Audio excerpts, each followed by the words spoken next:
অনেক কষ্টে মালয়েশিয়ায় পাড়ি জমান চুয়াডাঙ্গার ছেলে কাজল এখন সেখানে ব্যবসায় বেশ সফল তিনি। কর্মসংস্থানও করেছেন 2 শতাধিক মানুষের। নিজের জীবনের সফলতার পর করছেন মানবিক কাজও। একটি ক্লাব গঠন করে মরদেহ পাঠানো সহ নানাভাবে সহযোগিতা করছেন প্রবাসীদের। বিস্তারিত জানাচ্ছেন পিন্টু হাজং। প্রায় ১৬ বছর আগে জীবনের তাগিদে এবং পরিবারের মুখে হাসি ফোটানোর আশায় মালয়েশিয়ায় যান বৃহত্তর খুলনা বিভাগের চুয়াডাঙ্গা জেলার মোহাম্মদ নয়ন হোসেন কাজল।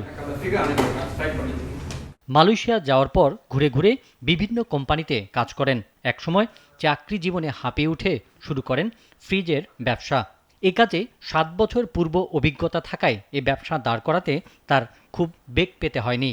অনেকে বাংলাদেশি ভাই ব্রাদার আছে, তারা নতুন দোকান খুলছে, অনেক সময় আর্থিকভাবে সহযোগিতা চাই যে আমার কাছ থেকে মাল কিনবে, মাসে মাসে আমার এটা টাকা দেবে। তা আমি এগুলো আর্থিক সহযোগিতা করিয়ে থাকি মানে বিশেষভাবে।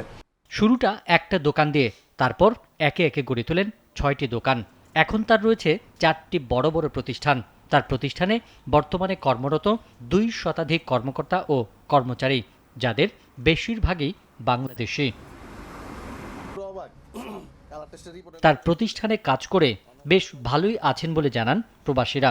বলেন, কাজের ফাঁকে যতটুকু সময় পান ছুটে যান বিভিন্ন বাংলাদেশিদের সহায়তা করতে। কাজল ভাইয়ের কাছে আইসা এখন আলহামদুলিল্লাহ অনেক ভালো আছি। এই যে কাজ করতেছি, ফ্রিজ এসি, এয়ারকনে, এইগুলির কাজ করতেছি। সবসময় দেখে বিপদ আপদে। জানা গেছে প্রবাসীদের সহযোগিতায় করে তুলেছেন একটি ক্লাব। সেখান থেকে অসহায় বাংলাদেশিদের কাজের সহযোগিতার পাশাপাশি মৃতদেহ দেশে পাঠানো সহ নানা আর্থিক সহযোগিতা করা হয়। পিন্টু হাজং, নাগরিক।